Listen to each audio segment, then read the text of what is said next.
नमो बुद्धाय जय भीम. मी 173मधून उमेदवारीचा form भरला आहे अपक्ष. तर माझ्या मिस्टरांनी तिकडे पंचशील नगरमध्ये भरपूर कामं केले आहे आणि पुढेही आम्ही करत राहू हीच इच्छा आहे.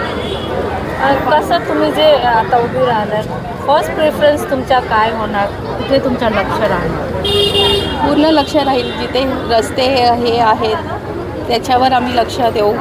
जिथे पाण्याचा प्रॉब्लेम आहे तिथे आम्ही लक्ष देऊ. जिथे लाईटीचा प्रॉब्लेम आहे तिथे आम्ही लक्ष देऊ. नक्कीच आम्ही कामं करू. माझे मिस्टर करत आहेत आणि मी पण त्यांच्यासोबत आता करतच राहील. तुम्ही नवराच्या पायावर पुढे करून आता चालले, कसं वाटते तुमच्या? कारण की समाजसेवामध्ये तुमचा नवरा खूपच आहे. हो, ते माझे मिस्टर 20 वर्षापासून आहे याच्यामध्ये आणि आता मी पण त्यांच्यासोबत राहील हीच इच्छा आहे माझी. थँक्यू. विजय कुमार.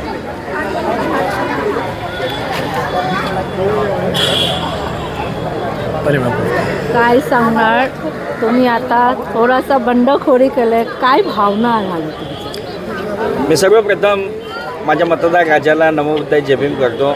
मी एवढंच सांगू इच्छितो भारतीय जनता पार्टीला की माझ्याकडून काय चुकलं, माझी बंडखोरी करण्याचं कारण काय, आज मला ही स्थिती का आणली. 17मध्ये आपण पाहिलं ज्यावेळी भारतीय जनता पार्टीचा कोणताही उमेदवार नव्हता इकडे, माझ्याबरोबर कोणतीही संघटना नव्हती, त्यावेळी मी वारंवार पक्षासाठी काम केलं. कॅप्टन तमिल सेल्वमसाठी 19मध्ये काम केलं, पक्ष वाढवण्यासाठी काम केलं. कॅप्टन तमिल सेल्वम साहेबांना एक प्रश्न विचारतो की 4 वर्षात ज्याला वॉर्ड अध्यक्ष या विजय पगारेच्या आशीर्वादाने दिलं त्याला तुम्ही उमेदवारीसाठी तुम्ही मदत करता. आज भारतीय जनता पार्टीकडून ती उमेदवारी आली होती पण तुम्ही एवढी जिद्द करून ती दुसऱ्याला आणली. साहेब, माझ्यावर एवढा अन्याय काय? मी दलित म्हणून अन्याय आहे का? अहो, प्रत्येक कार्यकर्त्यामध्ये तुम्ही सायं कोल्हाड्यामध्ये कोणत्या दलित समाजाला न्याय दिलात? आज तुम्ही मला सांगा, तुम्हाला एक बुद्धविहार किंवा एक आंबेडकर चळवळीतले संघटनामध्ये तुमच्याकडे भारतीय जनतामध्ये लोक आहेत का? आज मी डॉक्टर बाबासाहेब आंबेडकरांच्या विचारधारावर चाललो. मी माझ्या समाजाला न्याय देत होतो. ज्या विभागातून मी 17मध्ये निवडणूक हरलो तर मी का हरलो? की मग कारण भारतीय जनता पक्षात माझ्या समाजातली लोक मतदान नाही करत. तर त्यांचा प्रॉब्लेम काय? मी पंचशील नगरसाठी एवढा संघर्ष 8 वर्षामध्ये केला की त्यांना माहुलला पाठवत होते.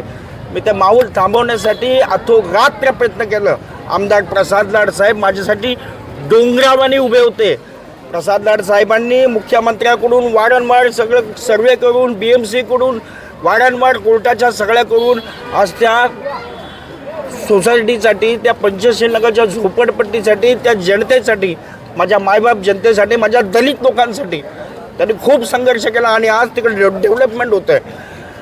मी पक्षाला एवढंच विचार करतो, मुख्यमंत्री देवेंद्र फडणवीस साहेब हे 19ला आता 24ला सुद्धा प्रतीक्षानगरमध्ये आले होते. त्यांचा शब्द होता की कॅप्टन तमिल सेल्वमच्या निवडणुकीच्या जिंकण्यासाठी आमदार प्रसाद लाड साहेबांनी केलेला संघर्ष हा खूप महत्त्वाचा आहे. त्यांनी सांगितलं पंचशील नगरच्या 2600 कुटुंबांना, 8000 मतदारांना, रहिवाशांना हक्काचं घर या प्रतीक्षानगरमध्ये बांधून देईल. मी प्रतीक्षानगरमध्ये कुठं कमी पडलो मला ते सांगा. मी यांच्यासाठी हवा नाही केली. मी साहेब मेडिकलच्या माध्यमातून, मी म्हाडाच्या माध्यमातून मी असंख्य कामं केली पण यांच्यासारखी मी मीडियाबाजी नाही केली.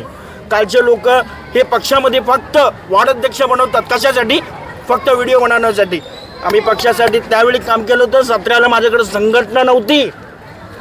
भारतीय जनता पार्टीचा कोणताही पदाधिकारी नव्हता. मी स्वतःच्या जीवावर 3000 मतं घेतली, त्याची सुरुवात केली. मी परत पुन्हा 22साठी सुरुवात केली. मी खूप अतोरात्री प्रयत्न केलं. समाजाला भाजपच्या मतदानासाठी प्रवृत्त केलं. समाजाने ते मतदान केलं. 24ला ते मतदान करून त्यांनी कॅप्टन तमिल सेल्वम यांना जिंकवलं. मला सांगा, भूतोन भविष्य कधी भारतीय जनता पक्षाला या प्रतीक्षानगरमध्ये मतं नाही भेटली. 2000-3000 मतं नव्हती. त्यांच्याकडे कोणते मतदार नव्हते. ते मतदार निर्माण केले. मी आज कॅप्टन तमिल सेल्वमला ही जी 3री टर्म उभी केली आहे, 19लाही त्याला दिवस रात्र आम्ही मेहनत केली.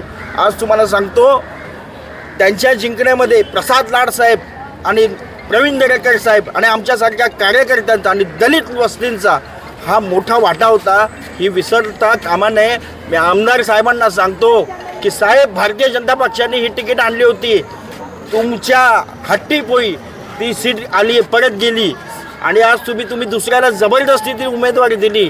मी पुन्हा सांगतो साहेब, आम्ही जे केलं ती मेहनत होती, आम्ही जे केलं तो लोकांचा संघर्ष होता आणि माझा जो संघर्ष आहे याचं उत्तर प्रतीक्षानगरमध्ये या येणाऱ्या काळाच्या निवडणुकीमध्ये मतदार राजा देईल, माझा दलित बांधव देईल, माझा डॉक्टर बाबासाहेब आंबेडकरांना विचारायला मानणारे वर्ग देईल. मी त्यांना एवढंच सांगतो, डॉक्टर बाबासाहेब आंबेडकरांचे विचार हे तुमच्यामुळं, तुमच्या जातीमुळं नसतात, तुमच्या या हट्टीपोई, तुमच्या या लॉबिंगपोई पायी माझे आज तुम्ही मला अपक्ष फॉर्म भरायला प्रवृत्त केलं.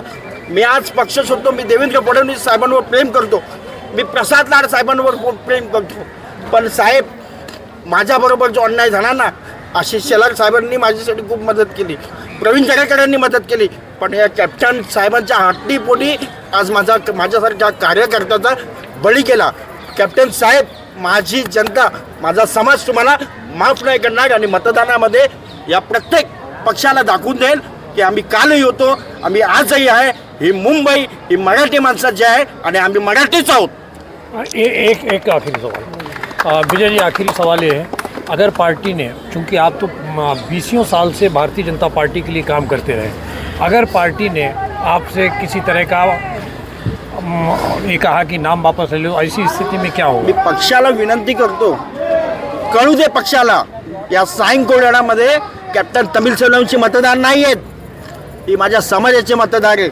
त्या प्रसाद लाड साहेबांनी महाराष्ट्र सभापती असताना या सायं कोळ्याचा जेवढा विकास केला, त्यांची मतदार नव्हती का? प्रतीक्षानगरमध्ये त्यांनी कामं नाही केली का? मी फक्त त्यांचा समर्थक आहे, त्यांचा खंड समर्थक आहे, माझा दैवत आहे तो, म्हणून तुम्ही मला एवढा त्रास दिलात. मी फक्त साहेबांचा सैनिक होतो, मी देवेंद्र फडणवीस साहेबांना मानणारा, मी पक्षातला कार्यकर्ता होतो. मला या सायं कोळ्याच्या प्रत्येक व्यक्तीला विचारा, भारतीय जनता पक्षाचा साहेब तुमच्याकडे बॅनर लावायला कार्यकर्ते नाही, तुम्ही स्वतःच्या पैशाने तुम्ही कॅप्टन तमिलसेल्वम साहेब, तुम्ही स्वतःचा पैसा टाकून तुम्ही बॅनर लावता आणि स्वतः दुसऱ्यांचे फोटो लावता. साहेब, या दक्षिण मध्य मुंबईचा रेकॉर्ड आहे. भारतीय जनता पक्षाला जेवढा काम मी केलं आहे, जेवढी बॅनरबाजी मी केली, जेवढं ॲडव्हर्टायझिंग मी केली आहे पक्षासाठी, दिवस रात्र मला लोक बोलले की दलित समाजावर अन्याय होईल आणि तो झाला, कॅप्टन साहेबांमुळे झाला. आणि मी आज देवेंद्र फडणवीस साहेबांना विचार करतो की साहेब, माझ्यासारख्या कार्यकर्त्याला तुम्ही न्याय नाही देऊ शकले, अमित चटम साहेब न्याय देऊ शकले, आशिष शेलार नाही देऊ शकले, प्रवीण दरेकर नाही देऊ शकले, माझा साहेब हतबल झाला. मी माझ्या साहेबांना एवढंच बोलतो की साहेब, माझ्यासाठी कालही तुम्ही देव होते, आजही आहे आणि मी माझ्या मरेपर्यंत राहणार. मी माझी जनता, माझा समाज हा कॅप्टन तमिलसेल्वमला आणि या मतदार राजांनी माझ्यावर जो प्रेम दाखवलं आहे त्याच्यावर मी नक्की उत्तर देईन. येणाऱ्या काळात मी माझा कोणत्याही पक्षाने मला सांगितलं तरीसुद्धा मी पाठी हटणार नाही.